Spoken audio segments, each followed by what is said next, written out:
Assalamualaikum warahmatullahi wabarakatuh. Kembali lagi di channel podcast horor punya cerita. Apa kabar kalian semuanya? Semoga kalian semua tetap sehat dan tetap dalam lindungan Tuhan Yang Maha Esa. Sebelum mendengarkan cerita ini, alangkah lebih baiknya jika kita membaca basmalah terlebih dahulu. Bismillahirrohmanirrohim. Sekali lagi aku melirik kaca spion. Bapak itu masih ada, duduk diam paling belakang sambil menatap keluar. Senyum terus mengembang di wajahnya yang terlihat bersih, terpancar rona bahagia.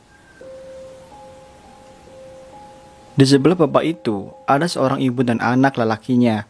Si ibu terus-terusan menangis, sementara anaknya terus menenangkan ibunya. Drama hidup yang sudah sering aku saksikan ini belum juga membuat Jadi terbiasa.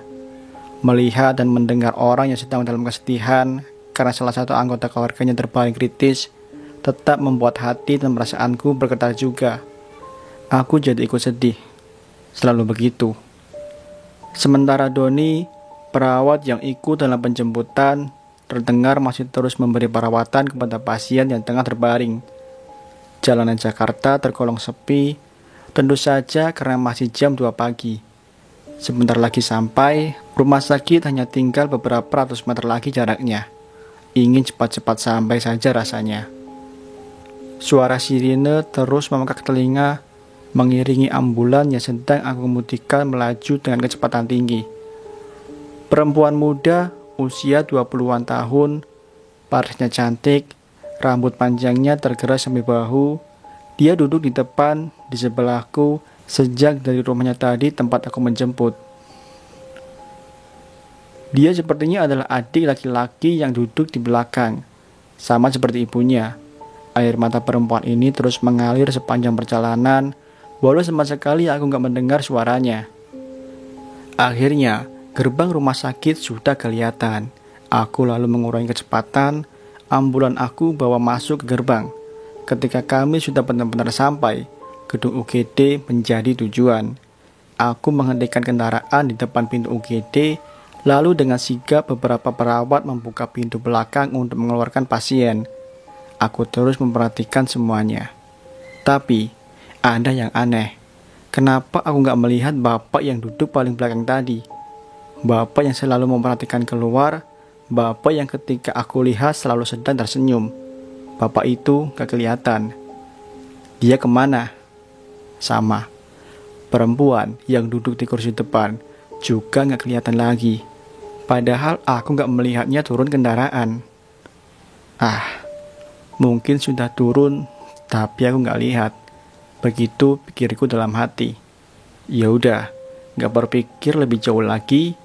Setelah pasien dan keluarganya sudah turun kendaraan, ketika sudah selesai semua, aku lalu membawa mobil ambulan ini ke tempat parkirnya di sebelah UGD.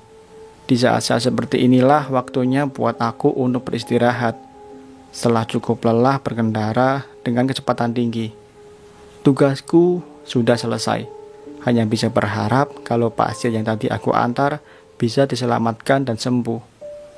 Aku menunggu di satu ruangan yang biasanya dijadikan tempat untuk beristirahat pekerja rumah sakit, entah itu perawat, dokter, atau lainnya. Mereka juga seperti aku, butuh sekadar menghela nafas ketika baru saja selesai bertugas. Dan benar, sekitar 1 jam kemudian, Doni masuk ke ruangan perawat yang menjemput pasien denganku tadi. Gak ketolong mas, pasien yang tadi meninggal. Doni bilang begitu ketika baru masuk.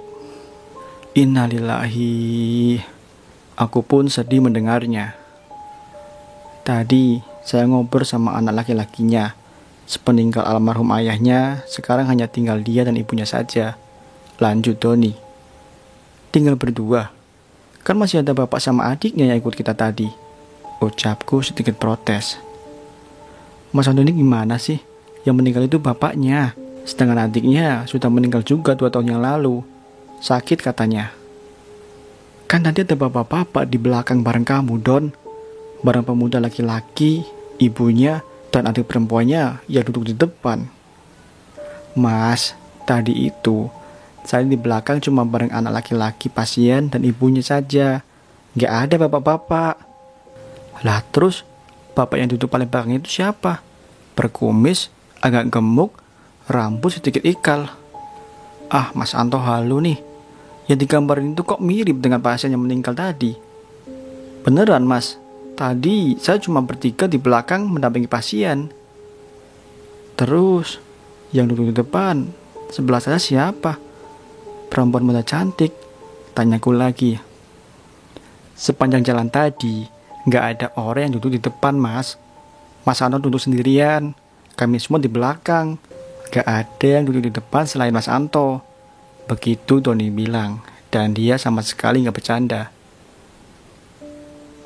Aku Anto, bekerja sebagai supir ambulan di salah satu rumah sakit besar di Jakarta. Profesi ini sudah aku geluti sejak tahun 2009 lalu. Sudah cukup lama. Awalnya ini memang bukan jadi pekerjaan yang aku inginkan dan cita-citakan. Sama seperti kebanyakan orang, aku juga ingin bekerja kantoran. Tapi nasib menggariskan demikian. Aku harus mengabdikan hidup sebagai supir ambulan. Rumah sakit tempatku bekerja juga bukan rumah sakit kecil, termasuk cukup besar malah. Bangunannya menjulang tinggi di jalan besar yang terletak di selatan Jakarta. Yayasan yang menaungi juga sangat menghargai pekerjaannya, termasuk supir sepertiku. Makanya sudah 10 tahun lebih aku bertahan, karena memang ya betah. Dalam perjalanannya banyak pengalaman yang aku rasakan. Pahit getirnya sudah aku alami, termasuk cukup banyak pengalaman menjurus seram. Beberapa di antaranya sangat jauh di luar logika, gak masuk di akal, tapi itu kejadian. Satu pengalaman janggal menjurus seram sudah aku jadikan tadi di awal. Ketika ambulan yang aku kemudikan membawa penumpang, gelap, 2 penumpang ternyata sudah meninggal. Seperti aku bilang tadi, banyak peristiwa yang sama sekali gak bisa diterima akal. Susah untuk dipercaya, aku sendiri yang mengalaminya pun masih gak habis pikir, kok bisa semuanya terjadi. Salah satu contohnya lagi, kejadian yang aku alami ketika baru beberapa minggu bekerja. Satu peristiwa yang aku sangat ingat detailnya sampai sekarang. Waktu pertama kali masuk dulu, sebenarnya sudah ada satu sopir ambulan. Tetapi, karena ambulan yang dimiliki oleh rumah sakit lebih dari satu, makanya supir yang dibutuhkan juga harus lebih dari satu. Akhirnya, garis hidup menuntutku untuk masuk dan bekerja di rumah sakit ini. Ada satu ambulan yang berbeda. Kalau ambulan lain adalah kendaraan baru dan modern. Yang ini ukurannya lebih kecil dan usianya sudah cukup uzur. Bisa dibilang merupakan ambulan tua yang sebentar lagi akan dipensiunkan, namun masih layak pakai. Bisa ditebak, akhirnya akulah yang ditugaskan untuk mengemudikan ambulan tua ini. Kisah yang akan aku ceritakan adalah kejadian seram yang aku alami ketika mengendarainya. Ambulan yang pasti sudah banyak cerita di belakangnya. Saksi bisu, banyak kisah sedih dan seram. Pertengahan tahun 2009, beberapa minggu aku baru mulai bekerja.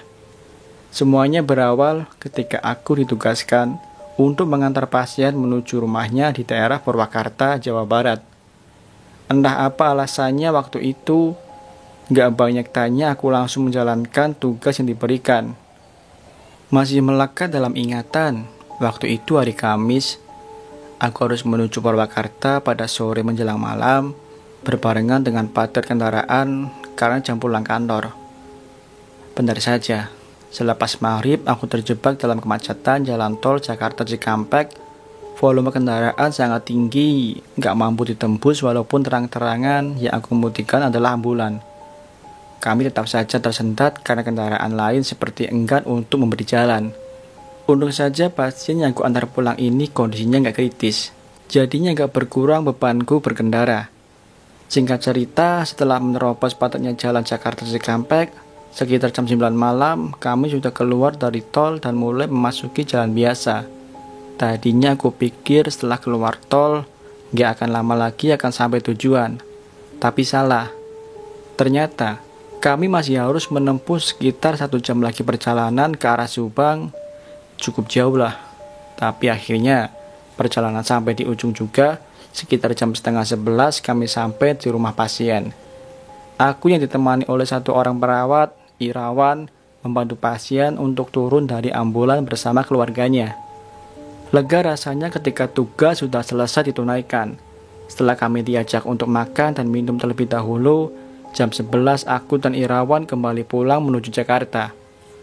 Mas Santo, saya nanti turun di Terminal Purwakarta ya mas. Sudah dekat Bandung mas. Saya besok off 2 hari, jadinya mau mudik aja sekalian. Irawan bilang begitu ketika kami baru saja meninggalkan rumah pasien. Dia memang orang Bandung.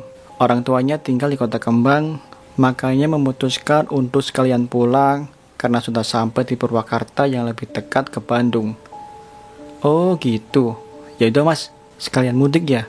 Tanggung dari sini kan? Hehehe. Aku menjawab begitu. Begitulah, setelah Irawan turun nanti selebihnya aku akan berkendara sendirian menuju Jakarta. Benar adanya. Setelah sampai di lampu merah perempatan Purwakarta Subang Bandung, Irawan turun, kami pun berpamitan.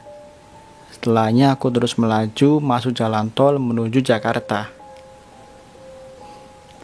Jalan tol jam 12 tengah malam sudah sangat lenggang walau masih cukup banyak kendaraan yang melintas. Ambulan aku pacu dengan kecepatan sedang. Melihat situasi jalan yang gak terlalu ramai dan gak ada keperluan yang aku kejar, jadinya kecepatan tinggi gak terlalu diperlukan. Ditambah sadar kalau yang aku kendari ini adalah kendaraan yang umurnya sudah gak muda lagi.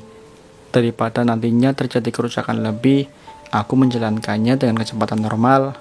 Itu akan aman-aman saja.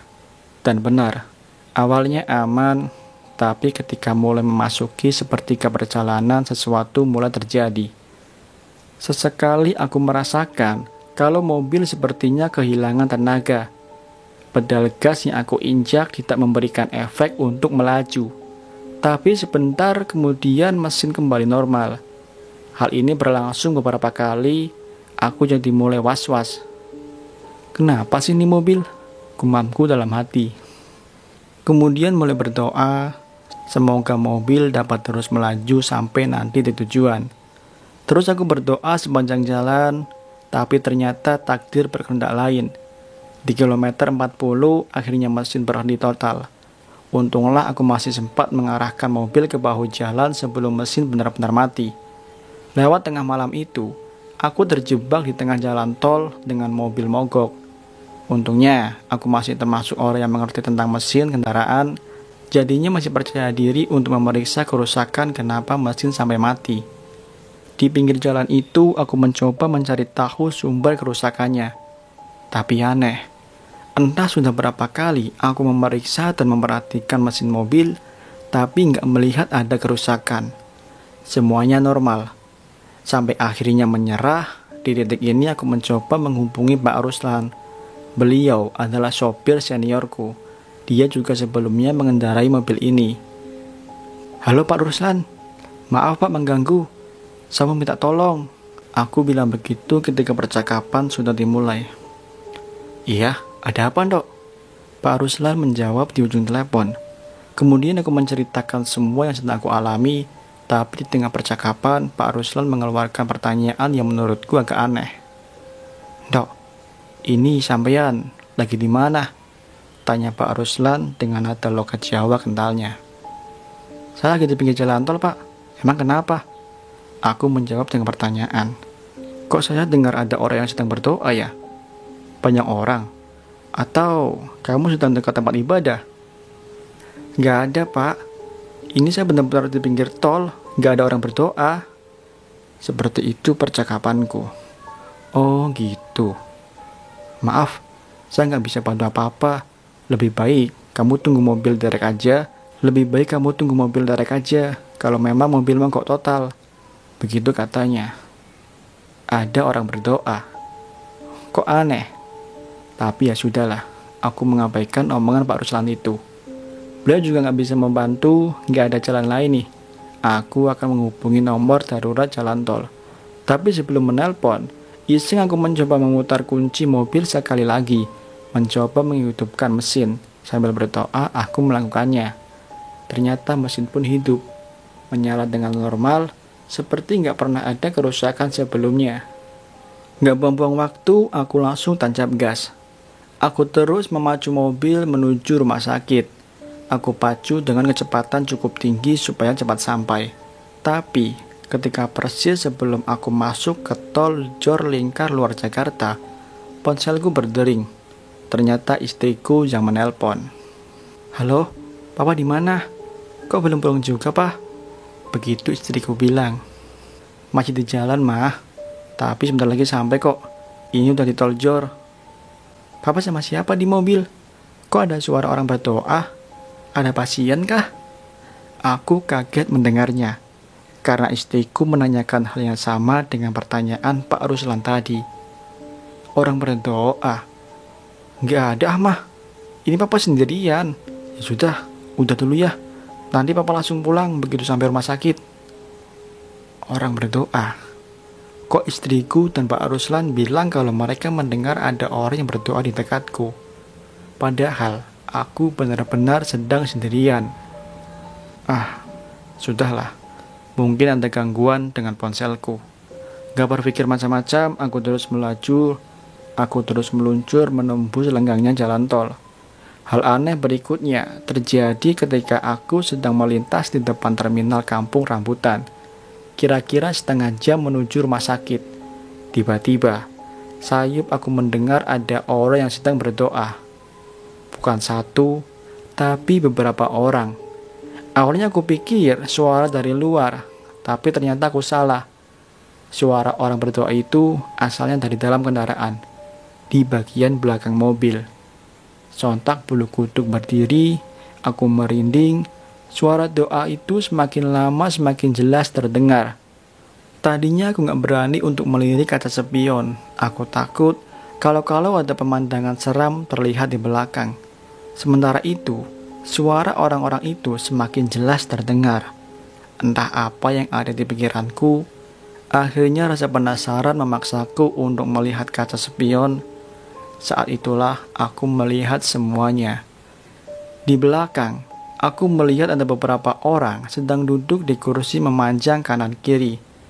Mereka semua berpakaian gelap, masing-masing memegang buku yang bentuknya seperti kitab suci. Mereka seperti sedang berdoa sambil membaca kitab suci di tangannya. Sementara di antara mereka, di tengah ada terbaring jenazah berbalut kain putih menyerupai pocong. Walau hanya beberapa belas detik melihatnya, tapi tubuhku langsung lemas. Syok, jantung berdegup kencang, aku ketakutan. Sepanjang sisa perjalanan, kaca spion aku arahkan ke atas supaya nggak bisa melihat lagi ke belakang. Tapi tetap saja suara-suara bait doa masih terus terdengar. Terus terdengar sampai aku tiba di rumah sakit. Sesampainya di lingkungan rumah sakit, aku langsung parkir, lalu aku turun kendaraan, lari menjauh. Setelah cukup jauh, aku langsung tertunduk lemas di depan pintu masuk UGD. Apakah udah selesai? Belum. Dari kejauhan, aku tetap bisa melihat ambulan terparkir dalam gelap. Setelah aku perhatikan benar-benar, ternyata ada pemandangan aneh. Aku melihat ada bayangan hitam turun satu persatu dari pintu belakang ambulan. Kemudian, mereka menghilang masuk ke salah satu gedung besar rumah sakit.